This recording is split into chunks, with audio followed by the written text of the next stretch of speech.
Hello friends, myself Abhi and we are going to start the Hindu analysis initiative. ये 8 अक्टूबर का video है। 8 अक्टूबर की हम न्यूज़ पढ़ रहे हैं। जो भी हम चैनल पर क्या करते हैं कि चैनल पर सिंपली हमारी पढ़ाई का तरीका सिंपल एक ही तरीका है। तरीका ये है कि हम अपने सेल्फ एक्सप्लेनेटरी नोट्स बनाते हैं। किसके लिए? द हिंदू एनालिसिस के जितने भी करंट अफेयर्स के लिए। इसमें सारी न्यूज़ कवर है और अगर आप इसको पढ़ेंगे तो जो 50 मिनट की वीडियो है वो 20 मिनट में कंप्लीट हो जाएगी, 20 से 25 मिनट्स के बीच में। तो एक बार इसको आप ट्राई कीजिए। अगर आपको ऐसा लगता है कि इसमें कुछ कमी है तो आप मुझे बोलिए, हम तुरंत इसमें इंप्रूवमेंट कर देंगे। और प्लीज़ चैनल को सब्सक्राइब कीजिए, शेयर कीजिए, कमेंट कीजिए। चलो let's finally start this initiative. सबसे पहले मैं आपको साथ के साथ न्यूज़ पे ये भी दिखाता जाता हूँ कि न्यूज़ क्या है। जीएसटी काउंसिल ने अभी अब हम क्या है 28% tax on online betting from October 1, यानी 1 अक्टूबर से अब क्या होगा, जीएसटी काउंसिल की 28% टैक्स लगेगा किस पर? ऑनलाइन बेटिंग पर। अब आप सोचिए कि अभी जीएसटी काउंसिल ने ये डिसीजन लिया है कि बहुत सारी चीज़ें ऐसी है जिस पर 28% लगेगा टैक्स। तो ऐसा क्यों? ऐसा इसलिए क्योंकि गवर्नमेंट चाह रही है कि हमको ऐसी चीज़ों से रेवेन्यू इंक्रीज हो जो कि बेटिंग वाले गेम्स है, वहाँ पर 20% टैक्स लग सकता है। तो क्या ये चीज़ हमारे लिए काम की है कि 28% टैक्स लगा है, नहीं लगा है, जो कि UPSC and RS and other competitive exams के लिए क्या ये इंपॉर्टेंट है? तो नहीं, ये वहाँ के लिए इंपॉर्टेंट नहीं है। अपने लिए क्या इंपॉर्टेंट टॉपिक्स है? अपने लिए इंपॉर्टेंट टॉपिक्स एक तो जीएसटी काउंसिल, ठीक है, एक जीएसटी से रिलेटेड इन्फॉर्मेशन, वो अपने लिए काम की है। तो अभी अपन को पढ़ लेते हैं, ठीक है ना। सबसे पहले 28% tax on online betting from October 1। तो जीएसटी काउंसिल, जीएसटी के अंदर क्या है? तो जीएसटी सबसे पहले एक इंडायरेक्ट टैक्स है। दूसरा इसका ये कब आया था? तो 1 जुलाई 2017 से आया था। सब इसके अंदर service tax, VAT, excise and other बहुत सारे टैक्सेज है, सबको जीएसटी के अंदर डाल दिया गया। जैसे क्या नाम है, सीएसटी सेंट्रल सर्विस टैक्स हो गया, उसके अलावा वेट हो गया, एक्साइज हो गया, एंटरटेनमेंट टैक्स हो गए, ऐसे सो मेनी टैक्सेस को जीएसटी के अंदर सब सम कर दिया गया। उसके बाद जीएसटी क्या एक डेस्टिनेशन बेस्ड टैक्स है। जीएसटी डेस्टिनेशन बेस्ड टैक्स है जहाँ पर जिस स्टेट के अंदर सप्लाई हो रही है, जिस स्टेट में सामान फाइनली पहुँच रहा है, वो स्टेट उसकी जीएसटी की रेवेन्यू कलेक्ट करेगा। कलेक्ट करने की जिम्मेदारी तो किसकी है? सेंट्रल गवर्नमेंट की। लेकिन जो रेवेन्यू का असली हकदार कौन होगा? जैसे कि जीएसटी जहाँ पर माल बेचा जा रहा है, जो टारगेटेड स्टेट है, जो डेस्टिनेशन स्टेट है, वो उसकी रेवेन्यू को कलेक्ट करने का अधिकार किसका होगा? उस स्टेट का। इसमें 5 डिफरेंट टाइप्स की स्लैब्स होती है। एक तो 0%, एक 5%, एक 12%, एक 18%, एक 28%। याद रखना 5 टाइप्स की स्लैब्स होती है इसके अंदर। अभी तो करंटली यही स्लैब चल रही है। जीएसटी के अंदर जीएसटी के अंदर 4 टाइप्स होते हैं। एक तो एसजीएसटी, एक सीजीएसटी और आईजीएसटी एंड यूटीजीएसटी। तो एसजीएसटी का मतलब होता है state goods and service tax, CGST का मतलब होता है central goods and service tax, IGST का मतलब होता है integrated goods and service tax, UTGST का मतलब होता है union territory goods and service tax. तो अभी क्या है कि अगर स्टेट के अंदर जैसे हमारे टैक्स रेट है 28%, तो अगर एक स्टेट दूसरे स्टेट से को सप्लाई करता है, एक स्टेट का जो डीलर है, सप्लायर है, अगर दूसरे स्टेट के जो रिसिपेंट को अगर माल सप्लाई करता है, तो उस टाइम पे आईजीएसटी लगेगा कितनी रेट से? 28% से। लेकिन अगर इंटर स्टेट यानी एक ही स्टेट में, जैसे राजस्थान है, राजस्थान का ही आदमी है, राजस्थान का ही सप्लायर है, राजस्थान का ही रिसिपेंट है, वो अगर एक दूसरे को वो एक दूसरे को माल सप्लाई करते हैं, राजस्थान का राजस्थान का सप्लायर अगर स्टेट राजस्थान के अंदर ही किसी रिसिपेंट को माल सप्लाई करता है, तो उस टाइम पे क्या होगा? सीजीएसटी एसजीएसटी लगेगा। अगर यूनियन टेरिटरी के अंदर ऐसा हो रहा है, जैसे चंडीगढ़ हो रहा है या दिल्ली के अंदर हो रहा है या अंडमान निकोबार में हो रहा है, तो वहाँ पे यूटीजीएसटी लगेगा। तो वहाँ क्या लगेगा? CGST and UTGST. और राजस्थान में है तो सीजीएसटी एंड एसजीएसटी, क्योंकि ये एक स्टेट है। तो वहाँ पे रेट कैसे लगेगी? 14%, 28% का आधा आधा, 18% है तो 9%। आईजीएसटी पूरी 18% से लगेगी, ठीक है। अभी अपन पढ़ लेते हैं जो अपने टॉपिक आज का न्यूज़ है, जीएसटी काउंसिल। हमें ध्यान रखना है कि हमारे लिए क्या न्यूज़ इंपॉर्टेंट है, हमारे लिए यूपीएससी के लिए क्या चीज़ें काम की है। तो सबसे पहले इसके लिए कौन सा आर्टिकल है संविधान का? तो आर्टिकल 279 है ऑफ इंडियन कॉन्स्टिट्यूशन। वो कहता है gives power to the president of India, यानी प्रेसिडेंट ऑफ इंडिया के पास पावर है कि आप कॉन्स्टिट्यूट करो एक joint forum of the central and state called the GST council. यानी एक जॉइंट फोरम आपको कॉन्स्टिट्यूट करना है जिसके अंदर सेंट्रल एंड स्टेट का, उसको बोलते हैं जीएसटी काउंसिल। यानी प्रेसिडेंट के पास पावर है कि वो एक जॉइंट फोरम रेडी करेगा, उसके अंदर स्टेट और सेंट्रल के दोनों के कुछ मेंबर्स होंगे और इन दोनों का जॉइंट फोरम ही जीएसटी काउंसिल कहलाएगा। इसके चेयरपर्सन कौन है? तो एक तो यूनियन फाइनेंस मिनिस्टर। एक मेंबर्स कौन है? तो union minister of state in charge of revenue. Chairperson तो है यूनियन फाइनेंस मिनिस्टर, ठीक है। मेंबर से union minister of state in charge of revenue. Revenue के चार्ज में जो यूनियन मिनिस्टर ऑफ स्टेट होता है वो। तीसरा है the minister in charge of finance और टैक्सेशन और एनी अदर मिनिस्टर। तो एक तो सबसे पहले चेयरपर्सन तो समझ में आ गया होगा, यूनियन फाइनेंस मिनिस्टर, जो कि अभी निर्मला सीतारमण है। जो सेंट्रल, जो हमारे यूनियन का सेंट्रल जो गवर्नमेंट है उसका जो फाइनेंस मिनिस्टर है निर्मला सीतारमण, वो तो चेयरपर्सन।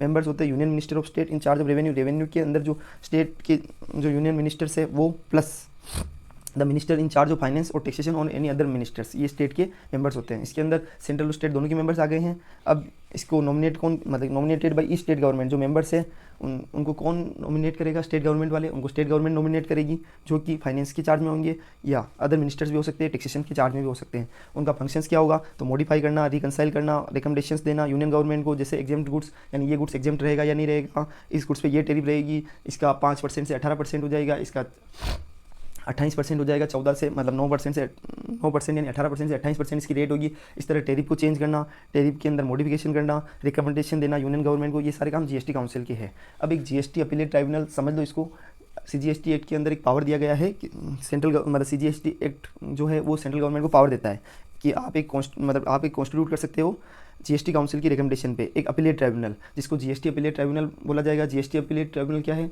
ये एक अपीलेट ट्राइब्यूनल है जो किसकी अपील सुनेगा, जो जीएसटी अथॉरिटीज़ है जिसके द्वारा ऑर्डर दिए जाएंगे। अगर जीएसटी जो मतलब अथॉरिटीज़ है उनके द्वारा, अगर सेंट्रल या स्टेट की जो अपीलेट अथॉरिटी है, जिनके द्वारा ऑर्डर्स दिए जाएंगे, उनकी अपील कहाँ जा सकती है, जीएसटी अपीलेट ट्राइब्यूनल के अंदर।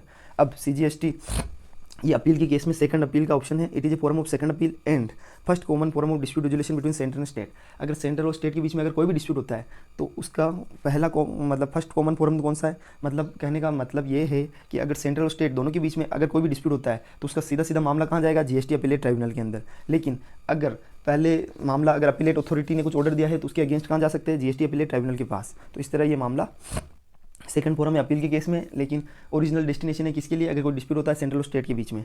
न्यूज, अभी आपको एक और चीज़ बता देता हूँ कि अभी एक न्यूज़ हो रही है, Ganga Ghaghara basin canal pose a threat to dolphin. ठीक है, तो अभी डॉल्फिन से रिलेटेड पढ़ेंगे, बट उससे पहले न्यूज़ देख लो एक बार ताकि आपको आइडिया लग जाएगा। ये देखो, Ganga Ghaghara basin canals pose a threat to dolphin study. तो डॉल्फिन आपको पता है क्या होता है, फ्रेश वाटर में पाई जाती है। अगर डॉल्फिन को खतरा हो रहा है, डॉल्फिन की संख्या कम हो रही है, इसका मतलब ये पता चलता है कि उस रिवर इकोसिस्टम के अंदर कुछ ना कुछ दिक्कत है, वहाँ पोल्यूशन बढ़ रहा है, वहाँ जो फ्रेश वाटर है उसमें कमी हो रही है, तभी डॉल्फिन खतरे में है। मोस्टली ये डॉल्फिन ब्लाइंड भी होती है, ये इनके पास एक अल्ट्रासोनिक साउंड ये प्रोड्यूस करती है, उसके थ्रू पता लगाती है कि ये अपने फूड को कैसे जनरेट करती है। जैसे ये जा रही है, एक अल्ट्रासोनिक साउंड जनरेट करेगी, प्रोड्यूस करेगी, वो आगे किसी फिश से टकराएगा, तब इनको पता चल जाएगा कि सामने कुछ प्रोडक्ट आ रहा है। इनके दिमाग में एक इमेज क्रिएट होगी, अगर वो फिश है, उनका फूड है, तो वो उसको खा जाएंगे, कोई दूसरा भी सामान हो सकता है ऐसा। तो अभी जनरली क्या इशू आ रहे हैं इनके केस में, इश्यूज़ ये आ रहे हैं कि नेट, ये जाली के कारण ये फंस जाती है, पोल्यूशन होता है तो ये इनकी डेथ हो जाती है। तो अभी जो गंगा घाघरा बेसिन के ये जो डॉल्फिन्स है इसके बारे में न्यूज़ है। तो अभी यूपीएससी के लिए क्या इंपॉर्टेंट है वो पढ़ते हैं अपन सीधा, जो अपने लिए काम की है, आरएस के लिए काम की है या कम्पिटिटिव एग्जाम्स के लिए, अब उसको सीधा अपन स्टडी करेंगे। जैसे गैंगेटिक डॉल्फिन, अब सबसे पहले क्या है कि वाइल्ड लाइफ प्रोटेक्शन एक्ट होता है, उसके हिसाब से इसको शेड्यूल 1 में डाला गया है। मतलब सबसे ज़्यादा प्रोटेक्शन इसको दी गई है, हाईली प्रोटेक्टेड है ये, कि इसको सबसे ज़्यादा प्रोटेक्शन दी जाए, ये वाइल्ड लाइफ प्रोटेक्शन एक्ट बोलता है। उसके बाद साइट्स, यानी जो कन्वेंशन है on international trade off endangered species, ये किसको कवर करता है कि भाई इंटरनेशनल ट्रेड को कवर करता है। उसके अंदर इसको काम डाला गया है अपेंडिक्स 1 को, जो डॉल्फिन है गैंगेटिक डॉल्फिन को, अपेंडिक्स 1 में इंटरनेशनल ट्रेड के ऊपर कंट्रोल के लिए बोला गया है। 1 के अंदर कि भाई इंटरनेशनल ट्रेड को सबसे ज़्यादा रेगुलेट या प्रोहिबिट टाइप किया जाता है, इनका ट्रेड हो ही ना ऐसा, उसको डाला जाता है अपेंडिक्स 1 के अंदर।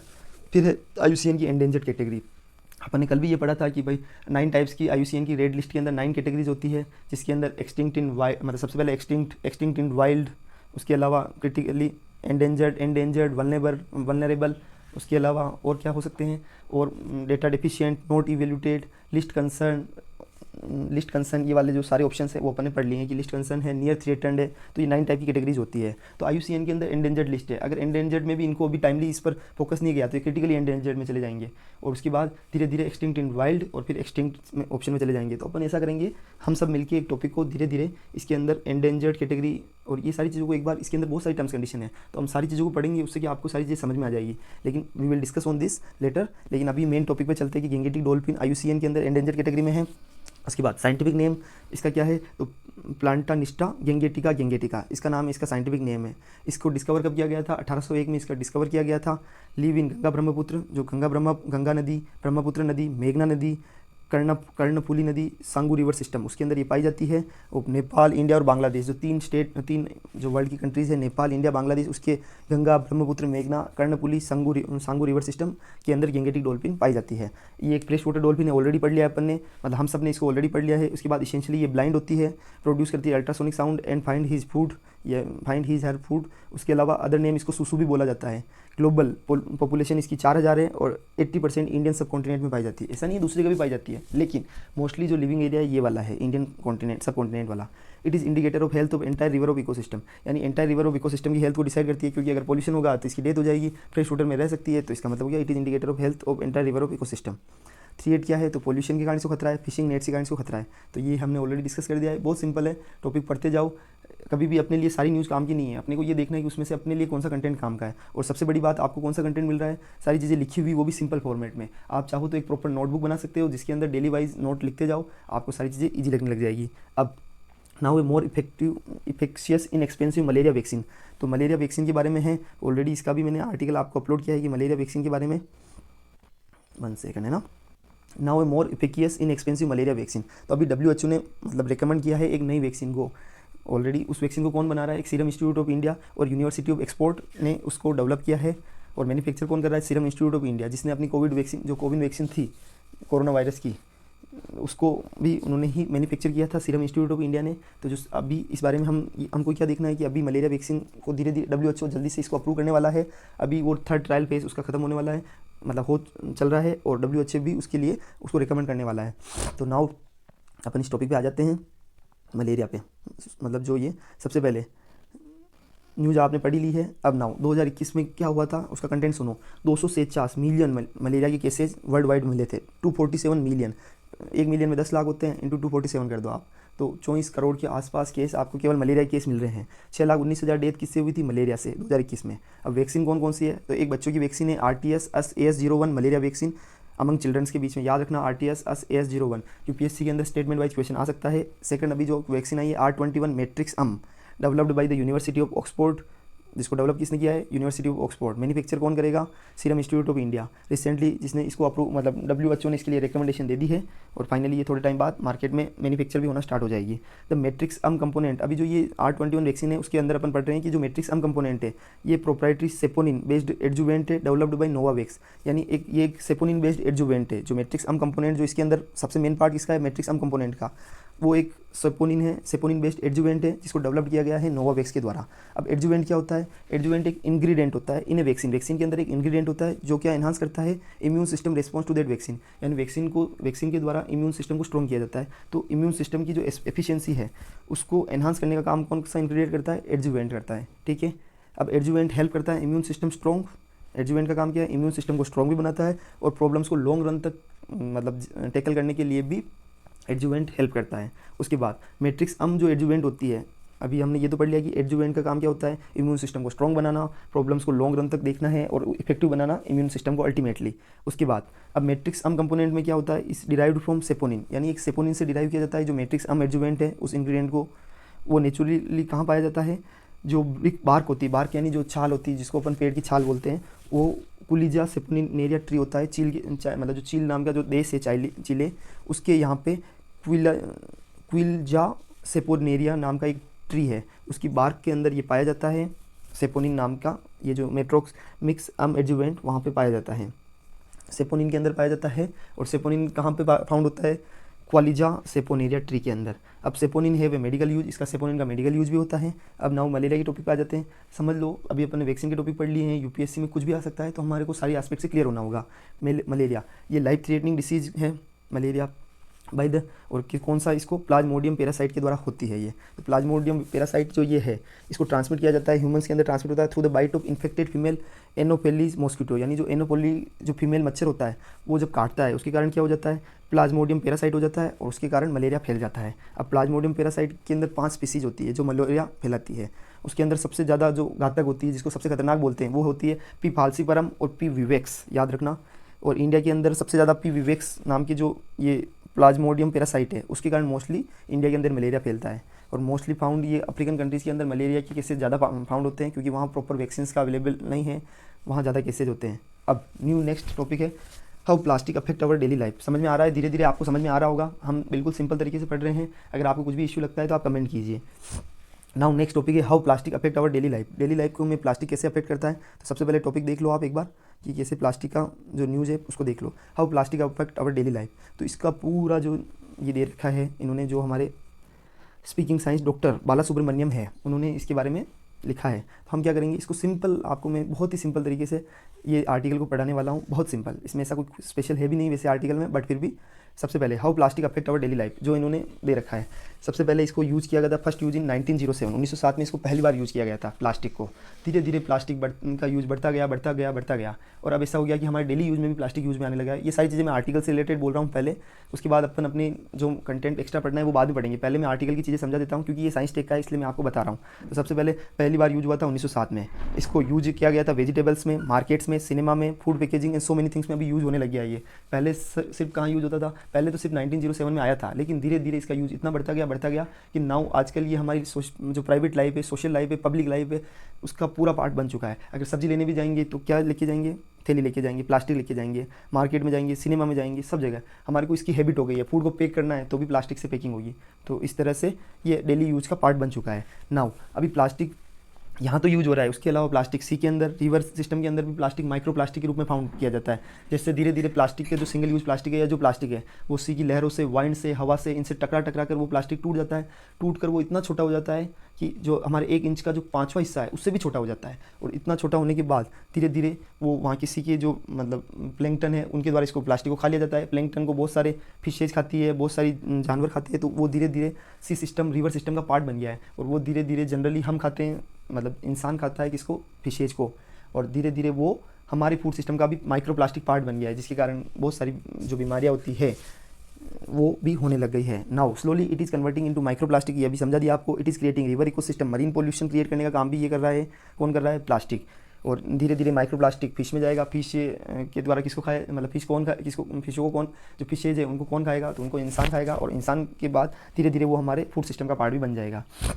इस सब का रीजन क्या है, ऑथर बोलता है कि recycling speed is less than waste. जो हमारा वेस्ट प्रोडक्शन होता है, जो हमारा वेस्ट का प्रोडक्शन हो रहा है, उसके कारण हमारी रिसाइकलिंग स्पीड हमारी कम है। रिसाइकलिंग स्पीड, हम उसको रिसाइकिल करते हैं प्लास्टिक को, उससे ज़्यादा तो हम उसको प्रोड्यूस कर रहे हैं, तो कैसे होगा। इसलिए प्लास्टिक का वेस्टेज बढ़ते जा रहे हैं, धीरे धीरे उनके भंडार उठते जा रहे हैं। लेकिन now it is using so many things, जैसे रोड में बनाने में, बहुत सारी जगह, जैसे चंद्रयान को प्रोड्यूस करने में, अभी वहाँ पर भी प्लास्टिक का और स्टील का, मेटल का यूज़ करके किया गया था। तो इस तरह रिसाइकलिंग स्पीड भी लेस देन वेस्ट, तो ये भी सबसे बड़ा इशू है। तो reuse option is better, wastage will be reduce. धीरे धीरे आप इन सारी चीज़ों को समझो।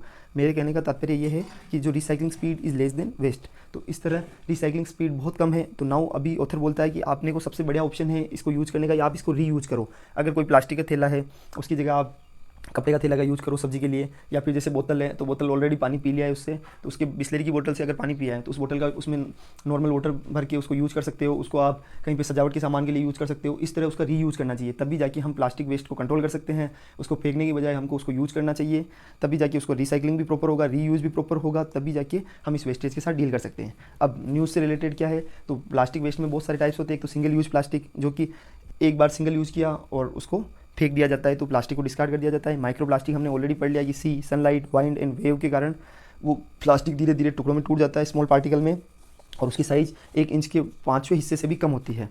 No strict plastic waste management, हमारे यहाँ पे कोई भी स्ट्रिक्ट प्लास्टिक वेस्ट मैनेजमेंट नहीं है, ना प्रॉपर पॉलिसी है, या उनको प्रॉपर इंप्लीमेंटेशन की कमी है। तो इस तरह मोर प्लास्टिक पर पर्सन बहुत सारी प्लास्टिक का प्रोडक्शन हो रहा है, जिसके कारण अभी सारी चीज़ें हमने ऑलरेडी पढ़ी आर्टिकल में। आपको लग रहा होगा कि इतना ईजी से कैसे पढ़ लिया हमने, और इतना बड़े आर्टिकल को सिर्फ इतने से टॉपिक में, क्योंकि उसमें सारी चीज़ें यही थी। बट हम क्या, इसको ऑलरेडी नोट्स बन गए हैं, तो अब नोट्स में वो चीज़ें सिंपल लगने लग जाती है। आपको सोच रहे हो कि यार इतना बड़ा आर्टिकल है, इसको सिर्फ हमने 5 मिनट कवर कर लिया। अरे मैटर ये नहीं करता कि कितना टाइम लगा या कितना कम टाइम लगता, मैटर ये करता है कि वो सारी चीज़ें कंप्लीट है या नहीं है, उसमें सारे टॉपिक्स कवर है या नहीं है, और आप उसको राइट कर पा रहे हो या नहीं कर पा रहे हो, समझ पा रहे हो या नहीं पा रहे हो, ये मैटर करता है। और अभी ऑनलाइन डिलीवरी के अंदर भी प्लास्टिक का यूज़ किया जाता है, जैसे कि ये स्विगी है, जोमेटो है, इसके अंदर जो फूड सिस्टम है उसके अंदर पैकिंग होती है, वो भी प्लास्टिक आइटम्स के अंदर होती है। तो वहाँ पे भी उसका जो डिलीवरी सिस्टम है वहाँ पर भी प्लास्टिक का यूज़ किया जा रहा है। इस तरह पूरी फूड चेन का पार्ट ही हमारी प्लास्टिक बन चुका है। तो हमें नाउ रीयूज का यूज़ करके, उसको बार बार यूज़ करके, या फिर उसकी जगह दूसरे ऑप्शंस का, जैसे कपड़े का थैले का यूज़ करके, सो मेनी ऑप्शंस का यूज़ करके हमको प्लास्टिक का यूज़ को कम करना चाहिए, और गवर्नमेंट को भी रिसाइकलिंग स्पीड को बढ़ाना चाहिए। ये टॉपिक कंप्लीट हो गया है। Now next topic, India stand, सबसे इंपॉर्टेंट टॉपिक है। India stands in solidarity with Israel after attacks, यानी प्राइम मिनिस्टर मोदी जी का ये स्टेटमेंट है कि इंडिया अभी भी इजराइल के साथ खड़ा है अटैक्स के बाद। अभी हमास ने इजराइल पर जस्ट अटैक किया है, तो इसलिए इंडिया बोलता है कि हम आपके साथ है, ऐसा मोदी जी का स्टेटमेंट है। मैं आपको बता देता हूँ, India stand in solidarity with Israel after attack says Modi. तो मोदी जी ने ये बोला है। तो आपको मैं इसका पहले आपको ये बता देता हूँ कि 1 सेकेंड, कहाँ है न्यूज़ हमारी, ये तो इसको हमास ने, इस ऑपरेशन का नाम क्या दिया है, जो हमास ने अटैक किया है उसको बोलते हैं अल अक्सा स्टॉर्म।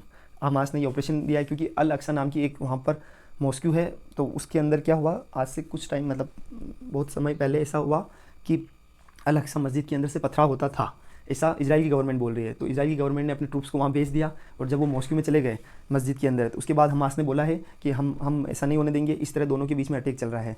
धीरे धीरे पहले इजराइल एक छोटा सा हिस्सा था, लेकिन उसने पैलेस्तीन ने इजराइल पर हमला किया था, धीरे धीरे पैलेस्तीन इजराइल का हिस्सा बन गया।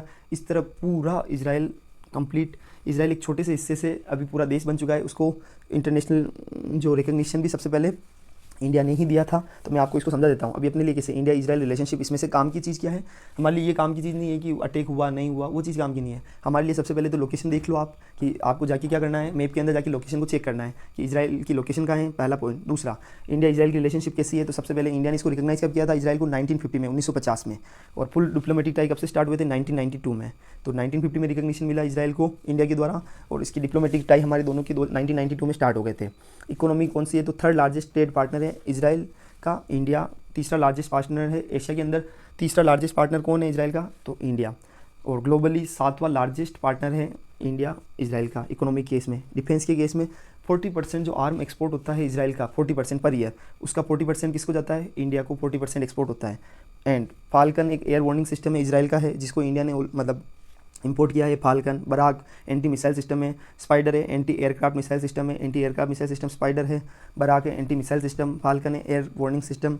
इंटरनेशनल सोलर अलायंस को भी यहाँ पर इंटरनेशनल सोलर अलायंस का भी इजराइल पार्ट बन गया है। इस तरह मतलब मेरी बात को समझो कि इंटरनेशनल, तो इस तरह इंडिया और इजराइल की रिलेशनशिप है। अभी मालाबार एक्सरसाइज हुई थी, उसके अंदर भी मतलब ऐसे इजराइल का रोल था। इस तरह हमारे बीच में बहुत सारी एक्सरसाइज होती है, बहुत सारी चीज़ें होती है। धीरे धीरे हम क्या करेंगे, एक ऐसा आपको मैं एक्सपेक्ट करूंगा कि आप एक ऐसा नोट्स बनाओ जिसके अंदर इंडिया इजराइल की रिलेशनशिप लिख ली, उसके बाद इंडिया यूएस की रिलेशनशिप, ऐसे करके आपको नोट्स बनाना है। धीरे धीरे हर एक टॉपिक आता जाएगा, हम उसको कवर करते जाएंगे, और आप सोचिए कितना सिंपली सारी चीज़ें कवर हो रही है।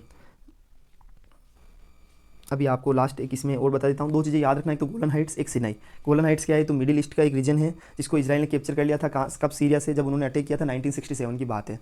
ये याद रखना गोलन हाइट्स नाम से, इसका अगर आ जाती है लोकेशन तो ध्यान रखना मिडिल ईस्ट रीजन में है, इसको एक बार देख लेना आप।